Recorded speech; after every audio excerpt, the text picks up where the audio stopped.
Kamu minta maaf sama bang. Hanya bang, ini kan kerja di Sumatera Utara. Ini mobilnya ada di yang orang ini. Iya. Jangan ada loh. Dan perusahaannya ini harus PTK supaya pendapatan pajaknya ke Sumatera Utara. Biar masih tahu kalau enggak Sumatera nggak tahu. Calon Gubernur Sumatera Utara atau Sumut Bobi Nasution kembali mencuri perhatian publik setelah aksinya menghentikan sebuah truk berplat Aceh yaitu BL di kawasan Pancur Batu, Kabupaten Deli Serdang pada Minggu 28 September 2025. Momen tersebut terekam kamera dan viral di media sosial. Dalam video yang beredar di Instagram dan TikTok, Bobi bersama rombongan tampak menghentikan truk yang melintas, lalu meminta agar kendaraan yang beroperasi di Sumut menggunakan plat BK. Alasannya agar pajak kendaraan masuk ke kas daerah Sumut untuk meningkatkan pendapatan asli daerah atau PAD. Supir truk yang dihentikan sempat menjelaskan bahwa kendaraan tersebut adalah milik keluarganya.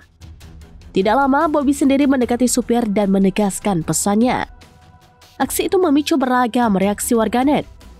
Sebagian mendukung langkah Bobi sebagai bentuk kepedulian terhadap PAD Sumut. Namun banyak pula yang menilai tindakannya berpotensi memicu ketegangan antara Aceh dan Sumut.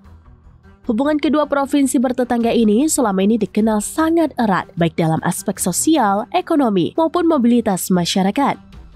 Tidak sedikit warga Aceh yang bekerja dan berusaha di Sumut, begitu pula sebaliknya. Menariknya, aksi Bobi juga memunculkan desakan dari sebagian masyarakat Aceh agar Gubernur Aceh, Muzakir Manaf atau Mualim, melakukan hal serupa terhadap kendaraan berplat BK yang beroperasi di Aceh.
Download Tribun X sekarang, menghadirkan lokal menjadi Indonesia.